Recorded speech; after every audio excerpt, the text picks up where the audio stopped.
Hello बच्चों, आइए प्रश्न को पढ़ते हैं। प्रश्न यह है, निम्नलिखित आव्यूहों के प्रारंभिक पंक्ति रूपांतरणों के प्रयोग से व्युत्क्रम ज्ञात कीजिए।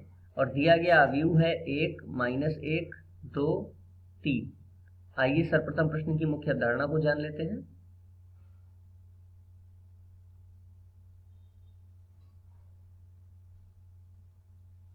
आव्यूहों के कुछ नियम यहाँ पर पहले देख लेते हैं। पहला नियम है ए, यदि कोई आव्यूह है तो उसके लिए हम लिख सकते हैं I गुणा ए, जहां पर I उसका संगत इकाई आव्यूह होगा। इकाई आव्यूह क्या होता है? जैसे यहाँ पर जो हमें आव्यूह दिया हुआ है उसकी कोटि 2 गुणा 2 की है, अर्थात उसमें 2 पंक्ति तथा 2 स्तंभ है। तो इसके लिए इसका संगत इकाई आव्यूह होगा 1, 0, 0, 1, अर्थात उसके विकर्ण 1 होंगे, बाकी सारे अवयव 0 होंगे। और दूसरा एक नियम है कि a गुणा a की घात -1 बराबर कितना होता है? I के। तो इस मुख्य अवधारणा के आधार पर अब आइए प्रश्न को हल करते हैं। प्रश्न में दिया गया आव्यूह है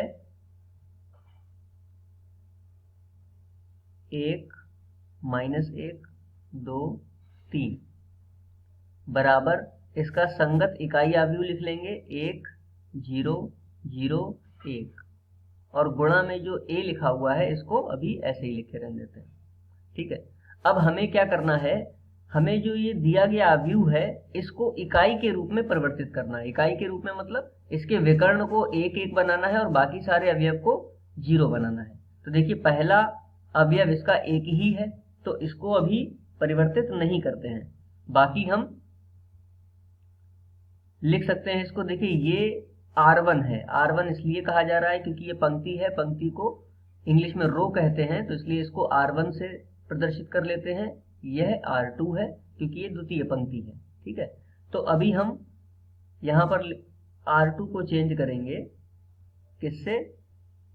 R2 माइनस 2 R1 से। ठीक है, तो यहाँ पर 1 और -1 को ऐसे ही लिखा रहने देते हैं। द्वितीय पंक्ति में जो भी अवयव लिखे हुए हैं उनको हम परिवर्तित करेंगे इसके द्वारा, अर्थात 2 है, 2 में से माइनस करेंगे 2 गुणा R1 के अवयव को, तो 2 - 2 कितना हो जाएगा? 0।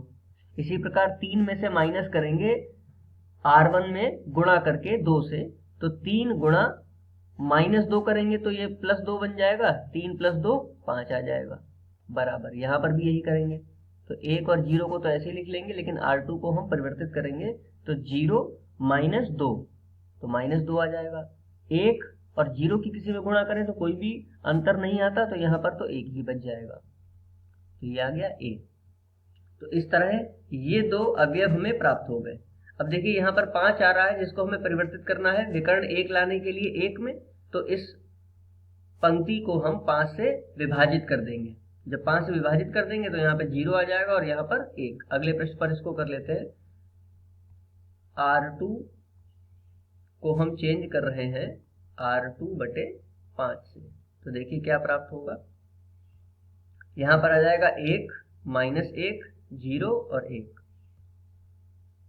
1, -1, 0 और 1 बराबर। यहाँ पर भी हमें R2 में 5 से विभाजित करना होगा, तो देखिए क्या प्राप्त होगा। 1, 0, -2/5 और 1/5, तो इसको लिख लेते हैं आव्यूह के अंदर 1, 0, -2/5 और 1/5। इस तरह ये और ये अवयव हमें प्राप्त हो गए। अब -1 को हमें बदलना है, तो -1 को देखिए कैसे बदल सकते हैं। यदि हम R1 को परिवर्तित कर लें, R1 का मान निकाल लें R1 + R2 से, अर्थात इन दोनों पंक्तियों को जोड़ दें, तो देखिए क्या प्राप्त होगा। 1 में 0 को जोड़ देंगे तो क्या हो जाएगा? 1। -1 में 1 को जोड़ देंगे तो क्या प्राप्त होगा? 0। और यहाँ पर पहले से ही है 0 और 1, तो इस तरह हमें ये इकाई आव्यूह प्राप्त हो गया। अब यहाँ पर भी वही काम करना है, तो 1 में जब हम -2/5 को जोड़ेंगे तो 1 - 2/5 अर्थात बचेगा 3/5। 0 में 1/5 को जोड़ेंगे तो आ जाएगा 1/5, -2/5 ऐसे ही रहेगा, और यहाँ पर है 1/5 और ये 1। ठीक है, तो अब हमने जो द्वितीय नियम इसका पढ़ा था ये कि a गुणा a की घात -1 बराबर क्या होता है i, अर्थात इकाई आव्यूह। तो इसको यहाँ पर लिख लेते हैं दोबारा कि a गुणा a की घात -1 बराबर कितना होता है i। तो देखिए ये i आ गया, ये a पहले से ही है, तो बाकी जो बची हुई आव्यूह है वो किसके बराबर होगी, a की घात -1 के। तो अर्थात a की घात -1 का मान हमें क्या प्राप्त हो जाएगा, 3/5 -2/5 1/5 और 1/5। मुख्य अवधारणा के आधार पर ये दिए गए प्रश्न का उपयुक्त उत्तर है। आशा करते हैं आपको समझ में आया होगा। धन्यवाद।